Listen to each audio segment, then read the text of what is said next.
Saudi আরবের ভেতরে আমরা যেই সৌদি আরবকে এত ভালোবাসি, এত মহব্বত করি, ওই সৌদি আরবের সুন্দরী নারীদেরকে একেবারে অর্ধলুঙ্গ করে কালেমা খচিত পতাকা তাদের শরীরের মধ্যে ঢুকে দিয়ে সুন্দরী প্রতিযোগিতার মধ্যে বেহায়াপনা অর্ধলুঙ্গি অশ্লীল নারীদেরকে পাঠাইয়া দিয়েছে। জোরে কোন সুবহানাল্লাহ। জোরে কোন নাউজুবিল্লাহ। সেই সৌদি আরবের পতাকার মধ্যে কালেমা লেখা, ওই পতাকা শরীরের মধ্যে নিয়েছে সুন্দরী মহিলার মুখের মধ্যে পর্দা নাই, শরীরের মধ্যে পর্দা নাই।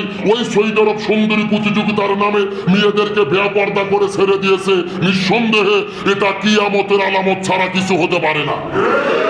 লক্ষ্য করে আমার নবী হাদিস শরীফের মধ্যে বলে, সুনান আবু দাউদ শরীফের হাদিসে রাসূল বলেছে, কিয়ামতের আগে এমন একটা সময় আসবে যেই সময় সৌদি আরবের ভেতরে এমন কোন ইসলাম বিরোধী কাজ থাকবে না, এমন কোন ইসলাম বিরোধী কাজ থাকবে না যেটা সৌদি আরবে হবে না। এখন সৌদি আরবে লক্ষ্য করে দেখেন, আব্দুল্লাহ মুহাম্মদ সালমান ক্ষমতায় যাওয়ার পরে আমেরিকার দালালি করতেছে, ফিলিস্তিনে মুসলমান মরে এরা কথা বলতে পারে না।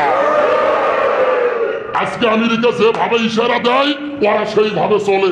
আজকে সেই সৌদি আরবকে ইসলামের মডেল মনে করতেছেন? সৌদি আরব ইসলামের মডেল নয়। আমরা মক্কা মদিনাকে ভালোবাসি রাসূলের কারণে, কিন্তু মুসলমানদের ইসলামের মডেল হলো কোরআন এবং হাদিস। আজকে সেই সৌদি আরবের দিকে অশ্লীলতা ছড়িয়ে পড়েছে, এটা রাসূলের হাদিস অনুযায়ী হলো কিয়ামতের আলামত। আমরা বলতে চাই তোমরা অশ্লীলতা থেকে দূরে থাকো। আমরা মক্কাকে ভালোবাসি, মদিনাকে ভালোবাসি, রাসূলকে ভালোবাসি। অন্যায় থেকে যদি দূরে সরে না দাঁড়াও, তোমাদের প্রতি মুসলমানদের ভালোবাসা আছে, এই ভালোবাসা থাকবে।